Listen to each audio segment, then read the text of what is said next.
नमस्कार दोस्तों पिछले चैलेंज को आपने जो रिस्पांस दिया था, आप सभी लोग सच में बहुत ग्रेट हो। आज फिर से एक छोटा चैलेंज है कि आप अपने शहर का नाम कमेंट करिए और जो भी लोग एक शहर से है वो एक दूसरे की कमेंट को लाइक कर सकते हैं। तो आइए बिना वक्त गवाए आज की कहानी शुरू करते हैं।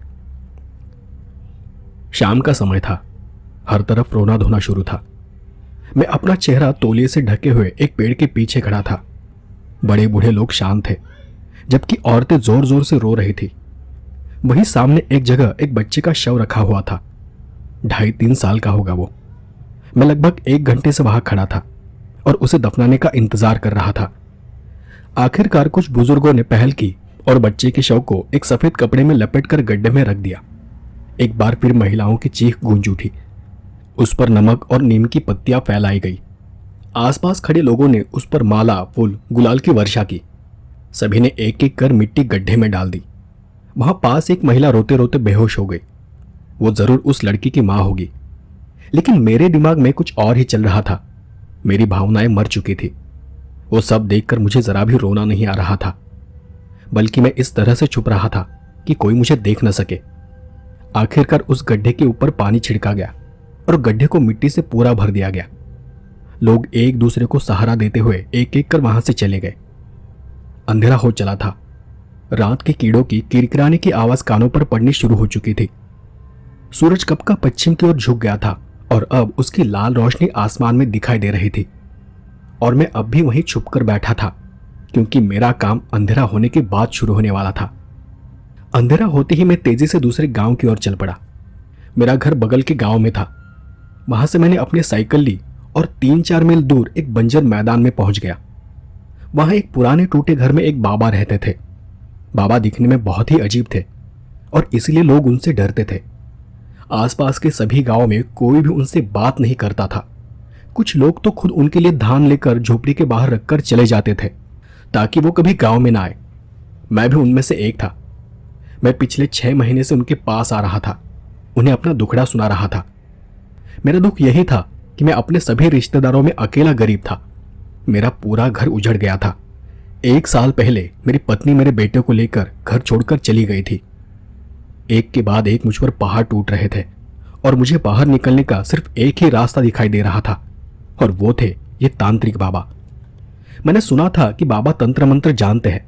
मैंने उन्हें अपना सारा दुख बताया तो बाबा ने मुझे कहा कि वो मुझे दौलत पाने का एक रास्ता देने वाले हैं, एक आसान रास्ता जिससे मैं 1-2 दिन में अमीर होने वाला था। उनके पास कुछ ऐसा तंत्र था कि जिसका उपयोग कर मुझे गड़ा हुआ सोना मिलने वाला था, लेकिन उसके लिए बस एक शर्त थी, एक भयानक शर्त। और शर्त यह थी कि वो तंत्र मंत्र की विधि करने के लिए उन्हें एक छोटे बच्चे के ताजा शव की जरूरत थी, और वही शव मुझे रास्ता दिखाने वाला था। मैं जल्द ही अमीर बनने वाला था, और 6 महीने के इंतजार के बाद आज मुझे वो शव मिल गया था। संयोग से आज अमावस की रात भी थी। एक बेहद ही अच्छा मेल था। शायद भगवान भी चाहते थे कि मैं अमीर बन जाऊं। मैंने साइकिल झोपड़ी के पास फेंक दी और दौड़कर ही झोपड़ी के अंदर चला गया। झोपड़ी के एक कोने में एक छोटा सा दीपक जल रहा था। मुझे बाबा को ढूंढने में थोड़ा समय लगा, क्योंकि वहां ज्यादा रोशनी नहीं थी। झोपड़ी के बीचों बीच मंद प्रकाश में बाबा अर्धनग्न अवस्था में बैठे थे। झोपड़ी के अंदर चारों तरफ जानवरों की खोपड़ियां लटकी हुई थी। उन सभी को देखने में थोड़ा समय लगा। तभी बाबा ने अपनी आंखें खोली और मोटी गहरी आवाज में कहा, क्या हुआ? तुम यहां भागे भागे क्यों आए हो? मेरी सांस फूल चुकी थी। मैं थोड़ी देर तक शांत खड़ा रहा, फिर धीरे से सांस ली और कहा, बाबा, आखिरकार आज आपकी इच्छा पूरी होने वाली है। मुझे एक शव मिला है, एक बालक का शव, और आज अमावस्या की रात भी है। मैंने टॉर्च की रोशनी में बाबा को देखा। बाबा अपनी लाल खून से सनी आंखों से मुझे घूर रहे थे। आंखें आधी बंद थी या नहीं पता नहीं, लेकिन आंखों का सिर्फ सफेद हिस्सा नजर आ रहा था। उन्होंने फिर से अपनी आंखें बंद कर ली, धीरे लेकिन जोर से सांस छोड़ी। बगल में एक शैतानी आकृति की ओर देखा और फिर से मेरी ओर देखकर अजीब आवाज में पूछा, लाश कहाँ है? मैंने बाबा के सामने हाथ जोड़े और उस दूसरे गांव का नाम बताया और कहा, अभी थोड़ी देर पहले उसे वहां दफनाया गया है। बाबा, इस मौके को जाने मत देना। मैं पिछले 6 महीने से इसी दिन का इंतजार कर रहा था। उन्होंने अपना पंजा खोला और बगल में रखे छोटे बर्तन से एक मुट्ठी राख भरकर मेरे हाथ पर फेंक दी। जाओ, तुम आगे बढ़ो। जब रात का दूसरा पहर शुरू होगा तो इस राख को अपने शरीर पर मल लेना और फिर खोद कर उस शव को बाहर निकाल लेना। जब रात्रि का तीसरा पहर शुरू होगा तब हम तंत्र विधि शुरू करेंगे। तुम्हें धन दौलत चाहिए ना, तो मैं जो कहता हूं वो करो, डरो मत। शव को बस बाहर निकालो और मेरे आने की प्रतीक्षा करो। मैंने नीचे जमीन पर पड़ी राख को समेटकर अपने पास एक थैले में भर लिया और बाबा को प्रणाम करके झोपड़ी से बाहर चला गया। हालांकि मैं अंदर से थोड़ा डरा हुआ था, लेकिन मैं खुश भी था। आखिरकार मेरा सपना सच होने जा रहा था। मैं अमीर बनने जा रहा था, अपने पूरे खानदान में सबसे ज्यादा अमीर। मैं अपनी साइकिल लेकर सीधे अपने घर चला गया और मैंने रात के 9 बजे तक इंतजार किया। जैसे ही घड़ी में 9 बजे मैंने अपनी साइकिल के पीछे कुदाल और फावड़ा बांधा और उस दूसरे गांव दफन भूमि जाने के लिए निकल पड़ा। वही रास्ते में मुझे मेरा दोस्त रघु मिल गया। उसने मुझे रोकने का इशारा किया।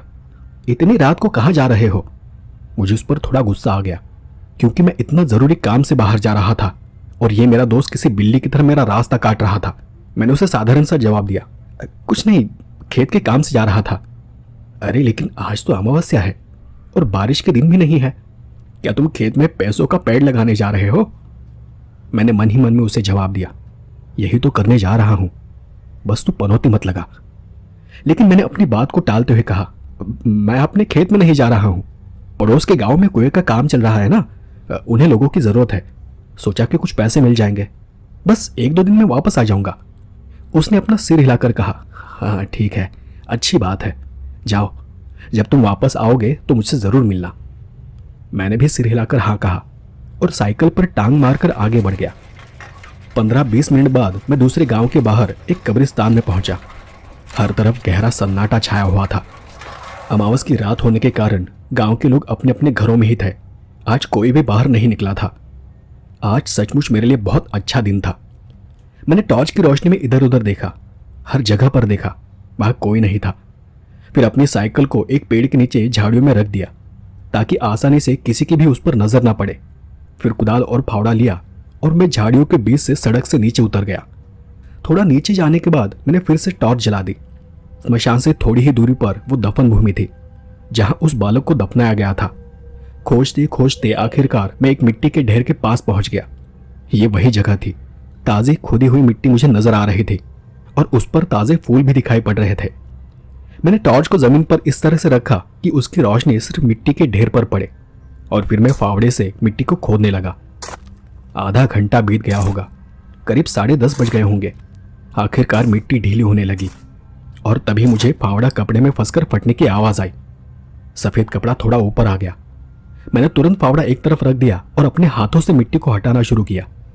थोड़ी देर बाद सारी मिट्टी हटा दी गई और फिर से मैं टॉर्च की रोशनी में देखा। वो छोटा सा शरीर सफेद कपड़े में लिपटा हुआ शांत पड़ा हुआ था। उसी समय उस शांत माहौल में एक आवाज गूंज उठी जिसने उस भयानक सन्नाटे को तोड़ दिया। ये किसी जानवर की आवाज थी, शायद लोमड़ी या कुत्ते की। मैं जानता था कि ये जानवर बहुत दूर से सूंघने में सक्षम होते हैं, लेकिन अब मैं उनसे डरने वाला नहीं था। अपनी सुरक्षा के लिए मेरे पास कुदाल, एक फावड़ा और एक तेज धारदार चाकू था। मेरा काम हो गया था। मैंने शव को गड्ढे से बाहर निकाला और उसे ऊपर रख दिया। फिर शव को उठाकर पास ही झाड़ी में छिपा दिया और फिर बाबा के आने का इंतजार करने लगा। दरअसल उन्हें अब तक आ जाना चाहिए था, लेकिन उसी क्षण मेरे मन में विचार आया कि अगर वो यहां नहीं आए तो क्या होगा। मैं अच्छी तरह से जानता था कि बाबा अजीब स्वभाव के हैं, थोड़े सनकी है। बात करते करते अचानक गुस्सा हो जाते हैं, चिल्लाने लगते हैं, लोगों को गालियां देते हैं, मरने का श्राप देते हैं और इसी वजह से गांव के सभी लोग उनसे डरते हैं, उनसे दूर रहते हैं। लेकिन मेरे मामले में ये अलग था। वो अजीब जरूर थे, लेकिन आज तक वो कभी मुझ पर चिल्लाए नहीं थे। मैंने अपनी कमर पर लपेटा हुआ तौलिया उतार कर उसे सिर पर बांध लिया। वातावरण में ठंड बढ़ने लगी थी। आसमान में चांद नहीं था और इसलिए सितारे साफ साफ नजर आ रहे थे। आसपास बहुत घना अंधेरा था और हवा के बहने के साथ साथ पत्तों की सरसराहट सुनाई दे रही थी। मुझे पीछे से कदमों की आहट सुनाई देने लगी। मैं सावधान हो गया और वहीं पेड़ से सटकर बैठ गया। ये जरूर बाबा ही होंगे, लेकिन मैं चुपचाप वहीं पर बैठा रहा। मैं अपने आप को जोखिम में नहीं डालना चाहता था। कदमों की आहट रुक गई और तभी एक आवाज आई, मूर्ख, कहाँ छुपा है?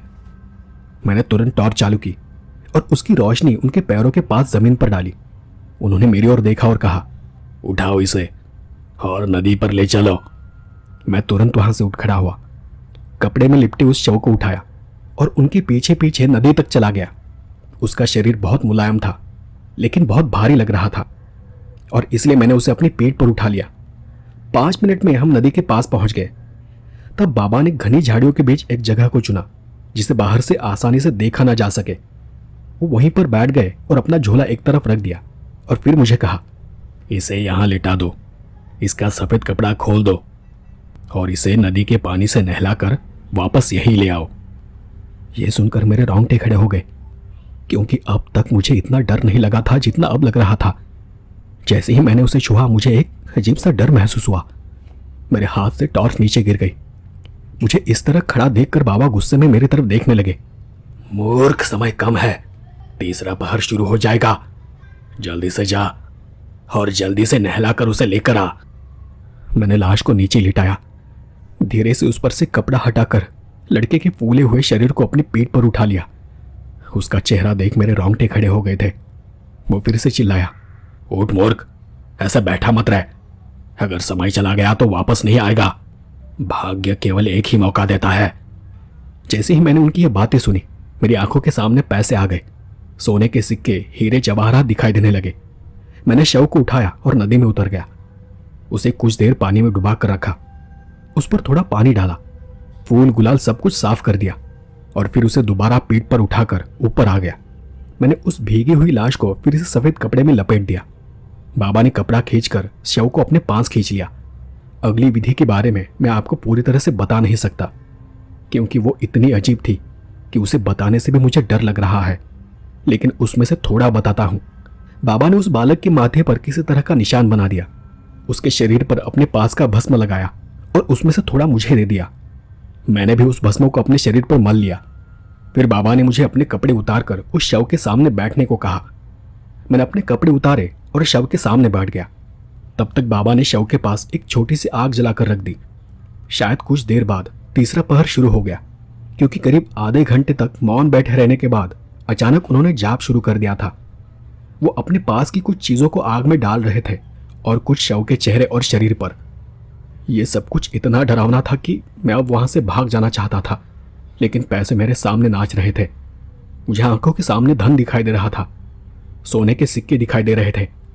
मैं अपनी बुद्धि खो चुका था। शायद मुझ में अब इंसानियत नहीं बची थी। उस तंत्र विधि के दौरान मेरा हाथ बच्चे के हाथ के करीब था। मतलब बाबा ने ही ऐसा कहा था कि विधि के दौरान मेरा हाथ उसे स्पर्श होना चाहिए, लेकिन अचानक मुझे एहसास हुआ कि उसका हाथ हिल रहा है।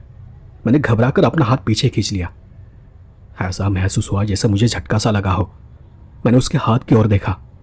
हाथ बड़ा फुला हुआ था और मुट्ठी कसी हुई थी। मुझे नहीं पता कि यह कोई भ्रम था या सच में ऐसा हो रहा था, लेकिन अब मैं बाबा के चेहरे को देखने लगा। उनकी आंखें सफेद हो चुकी थी। मुंह से शब्द ऐसे फूट रहे थे जैसे कोई पट्टा चल रहा हो, लेकिन मैं कुछ भी समझ नहीं पा रहा था कि वो क्या बोल रहे हैं। बीच बीच में वो अजीब सी आवाजें निकालते थे, किसी पागल की तरह अजीब मुंह बनाते थे और फिर से जोर से सांस लेते और शव पर हाथ घुमाते हुए मंत्रों का जाप करने लगते। सच बताओ तो अब मुझे डर लगने लगा था। बाबा का ऐसा रूप मैंने पहले कभी नहीं देखा था। मेरा एक मन बोल रहा था कि यहां से निकल जा, भाग जा यहां से, ये सब बहुत डरावना है। क्या तूने इसके परिणाम के बारे में सोचा है? तो दूसरा मन कह रहा था, बस थोड़ी देर और, अगर इतनी देर रुक सकता है तो बस कुछ देर और रुक जा, अमीर बनने से तो बस कुछ कदम दूर है। मैंने फिर बाबा की ओर देखा, उस हाथ की ओर देखा। मुझे नहीं पता कि वो हाथ धीरे धीरे हिल रहा था या फिर आग की लपटों की वजह से मुझे भ्रम हो रहा था, लेकिन अगले ही पल वो हाथ मेरी ओर बढ़ा। मैं घबराकर पीछे हट गया। फिर से देखा तो हाथ वहीं जमीन पर बेजान सा पड़ा था, लेकिन मेरी चीख से बाबा शांत हो गए। मंत्र का जाप करते करते वो एकदम से रुक गए। उन्होंने एक गहरी सांस ली और गुस्से में कहा, क्या हुआ? मैंने एक नजर उस हाथ की ओर देखा और फिर बाबा के चेहरे की ओर। कुछ नहीं, मुझे लगा कि उसका हाथ हिल रहा है। उन्होंने फिर चिल्लाकर उसी आवाज में कहा, थोड़ी देर चुप बैठो, साधना खत्म होने वाली है। मुझे तुम्हें पहले ही बता देना चाहिए था कि तुम्हें ऐसे भ्रम होंगे। अब कुछ भी हो शांत बैठे रहो। अगर तुम यहां से उठ गए तो साधना अधूरी रह जाएगी और तुम्हें कुछ नहीं मिलेगा, समझे? मैंने अपने आप को शांत किया। मेरा शरीर ठंडा पड़ चुका था, कान गर्म हो गए थे। ऐसा लग रहा था मानो सिर में कोई हथौड़ा मार रहा हो। धन धन की आवाज गूंज रही थी। मैं हिम्मत कर थोड़ा आगे खिसक गया। बाबा ने फिर से आसमान की ओर देखा और अपनी आंखें बंद कर ली और फिर से जोर जोर से मंत्र बड़बड़ाने लगे। अब मेरे हाथ पैर कांप रहे थे। मैं सोच रहा था कि यह सब करने से क्या हासिल होगा। मुझे नहीं पता कि मुझे पैसा, सोना, धन दौलत मिलेगी भी या नहीं। मैं अंदर से पूरी तरह से डरा हुआ था। मुझे पहले ये जितना आसान लग रहा था, असल में ये उतना आसान नहीं था। मैं बार बार उस शव के चेहरे और उसके हाथों को देख रहा था। आग कम ज्यादा हो रही थी और तभी बाबा जोर से कुछ चिल्लाए और उसी पल उस बालक ने एकदम से मेरा हाथ पकड़ लिया। मेरा पूरा शरीर कांप उठा और मैं उसी हालत में जकड़ गया। हाथ पैर मुंह सब कांपने लगे। अगले पल उसकी आंखें खुल गई, लाल चमकती आंखें। उसने अपनी आंखें घुमाकर बाबा की ओर देखा और फिर से मेरी ओर। उसकी आंखें बहुत डरावनी थी। उसकी आंखों में देखकर मुझे ऐसा लगा जैसे मैं अपनी मौत को देख रहा हूं। मैंने उस विचार को झटक दिया और झट से उठ खड़ा हुआ। मूर्ख, तुझसे कहा था ना कि हिलना मत। मैंने शव के चेहरे की ओर देखकर कहा, बाबा, बाबा उसकी आंखें, उसकी आंखों को देखो। बाबा ने उसकी आंखों को देखा और वो पीछे हट गए। शायद उन्हें भी इसकी उम्मीद नहीं थी। उन्होंने तुरंत बगल से भस्म उठाया और उसके चेहरे पर फेंक दिया। झट से उसकी आंखें बंद हो गई। शरीर एकदम से ढीला पड़ गया, बेजान सा हो गया। बाबा खुद डरे हुए लग रहे थे। उन्होंने घबराकर इधर उधर देखा और अपना सामान झोली में भरने लग गए। बाबा, बाबा क्या हुआ? क्या साधना पूरी हो गई? बाबा ने अपने शरीर पर भस्म मलते हुए कहा, हाँ, साधना पूरी हो गई। तुम्हें जल्द ही धन मिलेगा, बहुत सारा धन। मैंने घबराते हुए फिर से पूछा, लेकिन कैसे? मुझे धन कैसे मिलेगा और कहां? अपनी जगह से उठते हुए उन्होंने कहा, पहले इस शव को उसी जगह पर दफनाओ जहां से तुमने इसे निकाला था और इसे फिर से कपड़े में बांध दो। जल्दी करो। दफनाते वक्त इस राख को उसके शरीर पर डाल दो। मैं आगे जाता हूं। तुम अपना काम पूरा होने के बाद मेरी झोपड़ी के पास चले आना। तब मैं तुम्हें बताऊंगा कि धन कहां और कैसे मिलेगा। अगर तुमने इसे ऐसे ही छोड़ दिया तो यह साधना अधूरी रह जाएगी। और इतना कहकर बाबा तेजी से चलकर वहां से चले गए। मैं पागलों की तरह वहीं पर खड़ा रहा। मेरी सांसें भारी हो गई थी, हाथ पैर ठंडे पड़ चुके थे। मेरे सामने एक लाश थी जिसने अभी कुछ देर पहले अजीब सी हरकत की थी। मुझे छुआ था, अपनी आंखें खोलकर हमें देखा था। मुझे कुछ भी समझ नहीं आया कि यह सब क्या हुआ है। यह साधना पूरी हुई भी या नहीं। गहरे सन्नाटे में दूर कहीं से फिर से एक आवाज गूंज उठी। फिर से वही लोमड़ियों की आवाज। उस आवाज से मैं होश में आ गया। मैंने पास पड़ी एक लकड़ी उठाई और धीरे धीरे से शव के पास चला गया। उस लकड़ी से मैंने उसके हाथ को हिलाकर देखा, लेकिन हाथ में कोई हलचल नहीं हुई। फिर मैंने शव को हिलाने की भी कोशिश की, लेकिन वो शव तब भी शांत और ठंडा पड़ा था। मैं हिम्मत कर आगे बढ़ा और किसी तरह उसे फिर से सफेद कपड़े में बांध दिया। उस पल मेरे हाथ इतने कांप रहे थे कि मैं उसे ठीक से बांध नहीं पा रहा था। मुझ में उसे उठाने की हिम्मत नहीं हुई, तो मैं कपड़े से खींचते हुए उस शव को गड्ढे के पास लेकर चला गया और उसी बीच वो कपड़ा थोड़ा सा फट गया। मैंने किसी तरह उसे गड्ढे में ढकेल दिया। मेरा पूरा शरीर पसीने से भीग चुका था। आंखों के सामने धुंधलाहट सी थी। मैंने टॉर्च को नीचे रखा और फावड़े से लाश के ऊपर मिट्टी खींचने लगा। मिट्टी डालते वक्त कपड़ा उसके चेहरे से नीचे सरक गया और मुझे उसकी आंखें दिखाई देने लगी, आधी बंद और आधी खुली आंखें। ऐसा लग रहा था जैसे वो मुझे देख रहा हो। मैं ये सोचकर कांप उठा कि अगर कहीं उसकी आंखें पूरी खुल गई तो क्या? लेकिन मैंने हिम्मत की और मिट्टी खींचता रहा। तब मैंने एक अजीब बात को महसूस किया कि इतनी मिट्टी डालने के बाद भी मुझे उसका चेहरा, उसकी आंखें नजर आ रही थी। मानो मिट्टी डालने के साथ ही वो शव धीरे धीरे ऊपर आ रहा हो। यह बहुत डरावना था। मैं उस पर चिल्लाने लगा, तू मर चुका है, तू जिंदा नहीं है, देख मैं तुझे मार दूंगा। पता नहीं मैं क्या बड़बड़ा रहा था। मेरा दिल अब तेजी से धड़कने लगा हाथ पांव पहले से ज्यादा थरथराने लगे। मैं फिर भी हिम्मत कर खड़ा रहा, अपनी मुट्ठियां कस ली और जोर जोर से सांस लेते हुए फिर से मिट्टी को खींचने लगा। राम राम राम राम राम राम राम राम राम राम राम राम श्री राम राम राम राम जय राम राम राम राम राम। ये बड़बड़ाते हुए मैं पूरी जान लगाकर तेजी से मिट्टी को खींच रहा था। मैंने किसी तरह अपना काम खत्म किया और फावड़ा वहीं फेंक कर वहां से भाग खड़ा हुआ। जितना हो सके उतना सामान लेकर मैं रास्ता ढूंढते हुए लड़खड़ाते हुए साइकिल के पास पहुंच गया। मैंने किसी तरह साइकिल उठाई और तभी तभी उस गहरे सन्नाटे में एक भयानक आवाज गूंजने लगी। वो किसी की रोने की आवाज थी, शायद उसी बच्चे की। उस आवाज से डर की एक तेज लहर मेरे पूरे शरीर में दौड़ गई। खून तेजी से गर्म होने लगा, नसों में तेजी से दौड़ने लगा। शरीर को जैसे फिर से एक झटका सा लगा।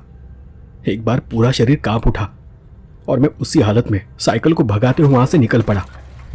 पूरे रास्ते भर वो आवाज मेरे कानों में गूंजती रही। किसी तरह मैं अपने घर पहुंच गया। घर में जाते ही मैंने अंदर से दरवाजा लगा लिया, खिड़कियां बंद कर ली और एक कंबल ओढ़कर वहीं एक अंधेरे कोने में बैठ गया। रह रहकर मुझे यही लग रहा था कि वो शव जरूर ऊपर आ गया होगा। मैंने बहुत बड़ी गलती कर दी है, इतनी बड़ी कि अब मैं बच नहीं सकता। जरूर कुछ तो गलत हुआ होगा, वरना बाबा वहां से भाग नहीं जाते। मैं अपने आप को कोसने लगा कि धन दौलत पाने के चक्कर में मैंने ये क्या कर दिया था। उस लाश का चेहरा बार बार नजरों के सामने आने लगा। उस एहसास से ही मेरा शरीर कांप उठता था। मुझे मेरे किए की सजा मिलने वाली थी। बस अब उस सजा का इंतजार करने के अलावा मेरे हाथ में कुछ भी नहीं था। रात भर बाहर से चलने की आवाज आती रही। मैं नहीं जानता कि वो कौन था, लेकिन मैंने उसे आवाज नहीं दी। रात्रि का तीसरा पहर समाप्त हुआ और फिर आवाज आनी बंद हो गई। जब मैंने सुबह सुबह पंछियों की चहल पहल सुनी, तब जाकर मुझ में थोड़ी सी हिम्मत आ गई। मैंने धीरे से घर का दरवाजा खोला। बाहर हर तरफ रोशनी फैल चुकी थी। सूरज उग चुका था। मैंने 4-5 लोटे पानी पिया और वैसे ही बैठा रहा। तभी मेरा दोस्त रघु दरवाजे पर आकर खड़ा हो गया। मेरी हालत देखकर वो हैरान रह गया और उसने वहीं से मुझे पूछा, तुझे क्या हो गया है? तेरी ये ऐसी हालत किसने बनाई है? मैं अब भी डरा हुआ था। मैं सोच रहा था कि उसे बताऊं या नहीं। तब मैंने पहली बार खुद को ठीक से देखा। पूरे शरीर पर मिट्टी, गंदगी और सफेद राख थी। कपड़े भी फटे हुए थे। मैंने उसे अपने पास आने का इशारा किया। वो मेरे करीब आ गया और उसने मेरे कंधे को छूकर पूछा, क्या हुआ? कुछ बताओगे भी? उसके हाथ का स्पर्श होते ही मैं फूट फूट कर रोने लगा। मैंने उसके सामने हाथ जोड़े और खूब रोया। कुछ देर बाद शांत होकर मैंने उसे सारी आप बीती बताई कि कैसे मैंने बाबा की बातों में आकर धन दौलत पाने के लिए कैसा अघोरी काम किया है। मैंने एक दफनाई गई लाश को निकाला है और उसके बाद क्या क्या हुआ वो सब मैंने उसे बताया। और आखिर में मैंने रोते हुए कहा, अब वो मुझे जिंदा नहीं छोड़ेगा। वो कल रात यहां आया था। रघु ने मुझे शांत किया। पहले तो मुझ पर चिल्लाया, लेकिन फिर समझाने लगा, तू सच में बहुत बड़ा बेवकूफ है। क्या तुझे लगता है कि ऐसा करने से तू अमीर हो जाएगा? पूरा गांव जानता है कि वो तांत्रिक भोंदू है, झूठा है, लेकिन फिर भी तू उसके झांसे में आ गया। चल, अभी के अभी चल, हम उसके पास जाएंगे, उससे इसका जवाब मांगेंगे। अगर उसने नहीं माना तो हम गांव में बता देंगे। आज या तो वो रहेगा या तो हम। चल चलो, मेरे साथ चल। रघु की बातों से मुझ में थोड़ी हिम्मत आ गई। मैंने अंदर जाकर अपने शरीर पर पानी डाला, अपने कपड़े बदले और हम बाबा के पास जाने के लिए निकल पड़े। करीब 20 मिनट बाद हम उस सुनसान वीरान जगह पर पहुंचे जहां सिर्फ बाबा की झोपड़ी थी। हमने वहां जाते जाते दूर से ही देख लिया था कि झोपड़ी का दरवाजा खुला था। वहां जाकर रघु ने बाहर से ही आवाज लगाई, बाबा, अरे ढोंगी बाबा, बाहर निकल। अगर हम अंदर आ गए तो आज तो जिंदा नहीं बचेगा। लेकिन काफी देर बाद भी बाबा बाहर नहीं आए। तो फिर मैंने उसे कहा, मैं जाकर देखता हूं। रघु ने मुझे रोक दिया, तुम रुको, मैं देखता हूं। उसने वहीं बाहर खड़े होकर अंदर झांक कर देखा और फिर अपनी नाक को दबाते हुए अजीब से चेहरे से मुझे देखने लगा। उसका चेहरा देखकर मैं समझ गया कि वहां क्या हुआ होगा। फिर भी मैं आगे देखने चला गया। वहां झोपड़ी के अंदर बीचों बीच उस तांत्रिक बाबा की लाश पड़ी हुई थी। शरीर चीथड़ों में पड़ा हुआ था। शरीर पर जगह जगह पर खरोंचे थी। कपड़े फटे हुए थे और जगह जगह दांत काटने के निशान थे। दोनों आंखें निकाली गई थी और उनकी जगह पर मिट्टी और पत्थर भरे हुए थे। बाबा के चेहरे पर भी वही निशान था जो बाबा ने उस शव के माथे पर बनाया था। ये सारी बातें, ये सारे निशान मेरे लिए संकेत थे कि ये सब कुछ उस बालक ने ही किया होगा। उस सोच से मेरी सारी ताकत जैसे खत्म से हो गई। सांस थम सी गई, आंखों में फिर से पानी भर आया और मुझे अपने सामने मेरी मौत दिखाई देने लगी। मुझे यकीन हो गया कि ये वही था जो कल रात मेरे घर के बाहर घूम रहा था। मैं बेजान सा उठकर खड़ा हो गया और वहां से बाहर चला गया। मेरी मौत पक्की थी, बस अब मुझे उसका इंतजार करना था। लेकिन मेरे दोस्त ने फिर भी हिम्मत नहीं हारी। वो मेरे पास आ गया और मुझसे कहने लगा, हिम्मत मत हार, अभी भी देर नहीं हुई है। जैसे लोहा लोहे को काटता है, जैसे जहर जहर को काटता है, हमें भी कोई ऐसा ही उपाय ढूंढना होगा। मेरे साथ चल, मैं एक जगह जानता हूं, यहां से काफी दूर है, लेकिन अगर हम अभी निकलेंगे तो दोपहर तक वहां पहुंच जाएंगे। शाम तक हमें वापस आना होगा। चलो जल्दी से निकलते हैं। मुझ में फिर से विश्वास जाग गया। मैं चुपचाप रघु के साथ जाने को तैयार हो गया। रघु अपने घर चला गया, कुछ पैसे लिए और हम गांव के बस अड्डे पर चले गए। वहां से हमें जो भी गाड़ी मिली हमने उससे अपना सफर शुरू कर दिया। लगभग 150 किलोमीटर सफर करने के बाद, यानी 3 घंटे बाद, हम दोपहर की कड़कती तेज धूप में एक पहाड़ के पास पहुंचे। वहां पहुंचने पर रघु ने मुझसे कहा, यह वही पहाड़ है जहां वो नागा साधु रहता है। मुझे भरोसा है कि वो उस झूठे तांत्रिक से उच्च कोटि का ज्ञानी है। हमें उसे ढूंढना होगा, वही तुम्हें बचा सकता है। लेकिन मुझे नहीं पता कि वो कहाँ मिलेगा। वो इस पहाड़ी पर ही रहता है, लेकिन वो एक पल एक जगह होता है तो अगले ही पल वो दूसरी जगह होता है। उसकी बात सुनकर मैं भी परेशान हो गया, क्योंकि अगर साधु महाराज नहीं मिले तो क्या। लेकिन इतनी दूर आने के बाद मेरे पास अब कोई चारा नहीं था। फिर मैं और रघु, हम दोनों उस पहाड़ी पर उन्हें आवाज देते हुए, पुकारते हुए इधर उधर घूमने लगे। मैंने लगभग सभी रास्तों पर उन्हें ढूंढा, लेकिन साधु महाराज कहीं नहीं मिले। दोपहर की गर्मी के कारण हम बहुत थके हुए थे, पैर दर्द करने लगे थे, पूरा शरीर जलने लगा था और आंखें भी जल रही थी। 2 घंटे तक चलने के बाद आखिरकार हम एक जगह पर रुक गए और तब मैंने रघु से कहा, मुझे लगता है कि मेरी मौत तय है। थोड़ी देर बाद अंधेरा हो जाएगा और फिर सब कुछ खत्म हो जाएगा। चलो यहां से वापस चलते हैं। रघु भी थोड़ा निराश हो गया, लेकिन फिर उसने मुझे पूछा, तुमने उन्हें कहाँ ढूंढा था? मैंने अपना पसीना पोंछ कर कहा, सारे पगडंडे वाले रास्ते छान मारे, हर रास्ते पर घूमता रहा, लेकिन कहीं कोई निशान तक नहीं मिला। और तब उसने कहा, अरे यार, ये नागा साधु कभी रास्तों पर नहीं मिला करते, उन्हें ढूंढने के लिए भटकना पड़ता है। उन्होंने एक बार मुझसे कहा था कि जब तुम भटक जाओगे तभी तुम मुझे खोज पाओगे, इसलिए तुम उन्हें रास्ते पर मत ढूंढो, बस कहीं भटकते चले जाओ। मुझे अब भी लग रहा है कि वो हमें जरूर मिल जाएंगे। चलो एक बार फिर से उन्हें ढूंढते हैं।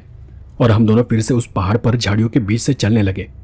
इस बार हम कहीं भी भटक रहे थे, न रास्ता देख रहे थे और नहीं जंगल। और सचमुच उसने जैसा कहा था वही हुआ। एक ऊंची चट्टान पर मैंने एक आदमी को नग्न अवस्था में लेटे हुए देखा। पता नहीं कैसे वो दोपहर की तेज धूप में उस गर्म चट्टान पर सोए पड़ा था। लेकिन उन्हें देखते ही रघु बोला, यही है वो नागा साधु महाराज। हम उस चट्टान की ओर भागे। वहां जाते ही नागा साधु ने अपनी आंखें खोली और एक नजर मेरी तरफ देखा। उनके पूरे शरीर पर सफेद भस्म लगी हुई थी। मुझे देखते ही वो अपने एक पैर को तेजी से हिलाने लगे, जैसे मुझे देख उनका मन अशांत हो गया हो। मैं उनसे कुछ कहता उससे पहले ही उन्होंने कहा, कठिन है, बहुत कठिन है। तुमने मृतकों की शांति को भंग किया है, तुमने इस आत्मा को जगा दिया है और अब वो तुम्हारे पीछे है। कठिन है। उनकी बातें सुनकर मेरी आंखें फैल गई। उन्हें कैसा पता चला कि मैं उनसे क्या कहने वाला था? और तब मुझे विश्वास हुआ कि यही है जो मुझे बचा सकते हैं। मैं उनके पैरों पर गिर पड़ा, उनके पैर पकड़कर रोने लगा, उनसे क्षमा मांगने लगा, लेकिन उन्होंने गुस्से से अपना पैर झटक दिया। इसका दंड मिलना ही चाहिए। भूत प्रेतों के कुछ नियम होते हैं, हम भी उन नियमों को नहीं तोड़ते। तांत्रिक को सजा मिल चुकी है, उसकी आत्मा पाताल में धंस गई है। अब तुम्हारी बारी है, जाओ, वापस जाओ। यहां तुम्हारे लिए कुछ नहीं है, तुम्हें दंड मिलना ही चाहिए। रघु भी मेरे साथ उनके पैरों के पास बैठ गया और हाथ जोड़कर उनसे बोलने लगा, महाराज, मुझे इस बात का दुख है, लेकिन सिर्फ आप ही इसे बचा सकते हैं। मानता हूं कि इससे बहुत बड़ी गलती हुई है, लेकिन उस तांत्रिक ने इसे फंसाया है। इसने आपके सामने आत्मसमर्पण कर दिया है, आप उसे रास्ता दिखाइए। नागा साधु उठकर बैठ गया।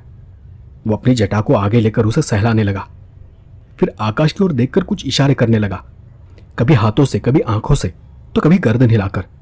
वो कुछ अजीब से हरकतें कर रहा था और फिर से उसने अपनी जटा को छूते हुए कहा, ठीक है, जाओ जाओ और उससे माफी मांगो, उससे अपनी जान की भीख मांगो। मुझे उनकी बात का आश्चर्य हुआ।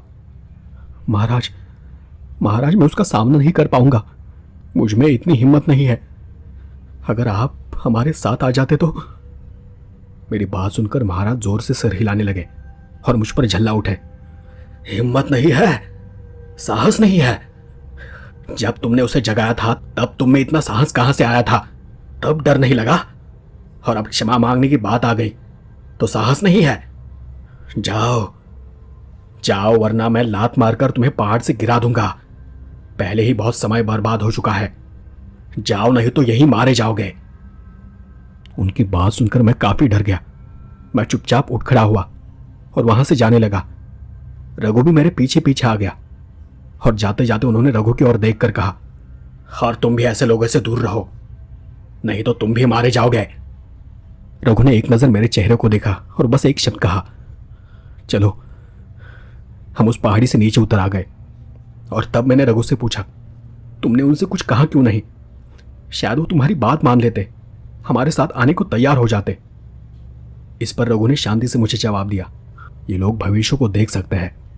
जैसे कि उन्हें पता था कि हम यहाँ क्यों आए हैं, वैसे ही वो जानते होंगे कि आगे क्या होने वाला है। और वैसे भी ये लोग ज्यादा बात करना पसंद नहीं करते। इनकी बात हमारे लिए एक सूचना होती है, एक चेतावनी होती है। इसलिए उन्होंने जो कहा है ठीक वैसा ही करो। लेकिन कैसे? जैसा कि महाराज ने कहा है, अब तुम्हें यह सब कुछ अकेले करना होगा। मैं इसमें तुम्हारी कोई मदद नहीं कर पाऊंगा। मैं शांत हो गया। क्या होगा क्या नहीं कुछ समझ नहीं आ रहा था। तब रघु ने कहा, तुमने एक बार उस तांत्रिक की बात मानकर यह मूर्खता का काम किया है। अब बस एक बार इस नागा साधु महाराज की बात सुनकर देख लो, शायद कुछ अच्छा हो जाए। रघु की बात मेरी समझ में आ गई। मैंने हाँ में सिर हिलाया। तभी हमारे सामने एक गाड़ी आकर खड़ी हो गई। ड्राइवर ने गाड़ी रोककर हमसे पूछा, चलोगे? मैं भी बस अड्डे की ओर जा रहा हूं। हम दोनों तुरंत गाड़ी में बैठ गए।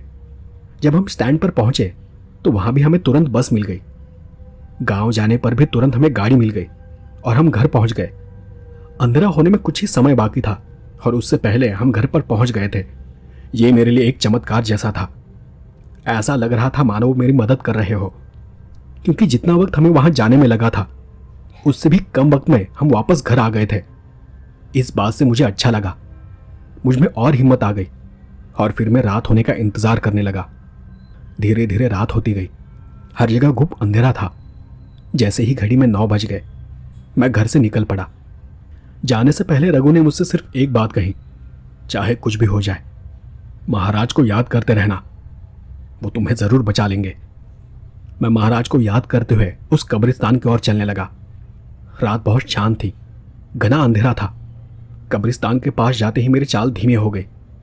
मैं धीरे धीरे से अंदर चला गया और थोड़ा अंदर जाकर वहीं पर रुक गया। और अंदर जाने की मेरी हिम्मत नहीं हो रही थी। कल रात वहां जो कुछ हुआ था वो सब मुझे मेरे सामने नजर आने लगा था। मुझे मेरी आंखों के सामने उस तांत्रिक की लाश नाचती हुई दिखाई दे रही थी। पता नहीं सिर्फ माफी मांगने से वो मुझे माफ कर देगा भी या नहीं, या फिर वो मुझे मारकर मुझे सजा देगा। और उसी समय मुझे एक बच्चे के रोने की आवाज सुनाई दी। मेरे शरीर पर रोंगटे खड़े हो गए। मैं फिर भी हिम्मत कर आगे बढ़ा। जरूर ये मेरा ही इंतजार कर रहा था। मैं जोर जोर से भगवान का नाम जपने लगा। मेरे पैर जम से गए। पीछे से कुछ आहट सुनाई दी। झाड़ियों के बीच से कुछ मेरे आसपास घूम रहा था, मेरे चारों ओर मंडरा रहा था। और उस एहसास से मेरी सारी ताकत खत्म हो गई। मैं वहीं घुटनों पर बैठ गया, हाथ जोड़े और माफी मांगने लगा। उससे अपनी जान की भीख मांगने लगा। मुझे माफ कर दो, मैंने बहुत बड़ी गलती कर दी है। मैंने बहुत बड़ा पाप किया है। मैं जानता हूं कि मैं दोषी हूं। मैंने तुम्हें दुख दिया है, पर मुझे माफ कर दो। मैं घुटनों के बल हाथ जोड़कर सिर जमीन पर टिकाकर बैठा रहा। सामने सिर्फ काला अंधेरा था और उस काले अंधेरे में दो लाल आंखें चमक रही थी। ठीक मेरे सामने उस वातावरण में फिर एक मातमी आवाज गूंज उठी। मैं अपने हाथ कभी जमीन पर तो कभी अपने सर पर मारता रहा। मेरे मुंह से कोई शब्द नहीं निकला। वो बच्चा रेंग कर आगे बढ़ गया। उसकी लाल आंखें मुझ पर टिकी हुई थी। लाल लाल आंखें, मानो उनमें खून उतर आया हो। मेरा पाप मेरे सामने खड़ा था और मैं बस सजा का इंतजार कर रहा था। मैंने उठने की नाकाम कोशिश की और उसी समय वो मेरी ओर झपट पड़ा। मुझे झटका सा लगा और मैं जमीन पर गिर पड़ा। और अब वो मेरी छाती पर बैठा था। उसकी ताकत के आगे मेरी ताकत काम नहीं कर रही थी। मैं न हिल पा रहा था, न कुछ बोल पा रहा था। मेरा शरीर डर के कारण अकड़ चुका था। मैं वहां से उठ नहीं सका और तब वो मुझे गड्ढे के पास खींच कर ले गया। मैं इतना ज्यादा घबराया हुआ था कि तब मैं सांस भी नहीं ले पा रहा था। वो अपने नाखूनों से मेरे शरीर को खरोचने लगा, मेरे चेहरे को खरोचने लगा। मैं घबराया हुआ बस पड़ा रहा, अपनी मौत का इंतजार करने लगा। अगले ही पल उसने अपनी छोटी सी उंगली मेरी आंख में धंसा दी। मैं चीख उठा। दर्द की एक तेज लहर मेरे पूरे शरीर में दौड़ गई। दूसरी आंख से भी मुझे सब कुछ धुंधला दिखाई देने लगा। और तब मुझे बाबा की बात याद आ गई। मुझे दंड जरूर मिलना चाहिए, यही मेरी सजा थी। मेरी आंखों से खून बह रहा था, दर्द हो रहा था, लेकिन मुझे बाबा की परछाई दिखाई देने लगी। सचमुच मुझे उसके पीछे एक धुंधली सी परछाई दिखाई दी। उस परछाई ने उस बालक के सर पर हाथ रखा और एकदम से वो बालक शांत हो गया, कूदकर उसकी गोद में बैठ गया। और फिर मुझे एक आवाज सुनाई दी, कहा था ना कि तुम्हें दंड जरूर मिलेगा। उठो, जाओ, फिर से उस गड्ढे को खोद दो। मैं अपना दर्द भूलकर उठ खड़ा हुआ। वही पड़ा फावड़ा उठाया और पूरी ताकत से गड्ढा खोदने लगा। गड्ढा खोदने के बाद मैं थका हुआ वही खड़ा रहा। मेरी आंख दर्द कर रही थी। मैं ठीक से देख नहीं पा रहा था कि वहां क्या हो रहा है।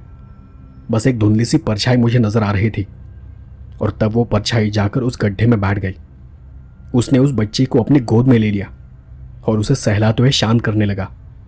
मुझे फिर एक आवाज सुनाई दी, अब मिट्टी से उसे फिर से दफन कर दो। मैं किसी आदेश की तरह फिर से पूरी ताकत लगाकर मिट्टी को गड्ढे में खींचने लगा। मैं बहुत थका हुआ था, पर थकान का मुझे जरा सा भी एहसास नहीं हो रहा था। कुछ ही देर में पूरा गड्ढा मिट्टी से भर गया। सब पहले जैसा हो गया। आसपास की सभी आवाजें शांत हो गई और मैं वहीं पर बेहोश होकर गिर पड़ा। जब मुझे होश आया तब रघु मुझे जगा रहा था, मेरे चेहरे पर पानी मार रहा था। मुझे जिंदा देख वो खुश था और फिर वो मुझे उठाकर सहारा देकर अस्पताल लेकर चला गया। शायद बताने की जरूरत नहीं कि यह सब किसने किया था, किसने मुझे बचाया था।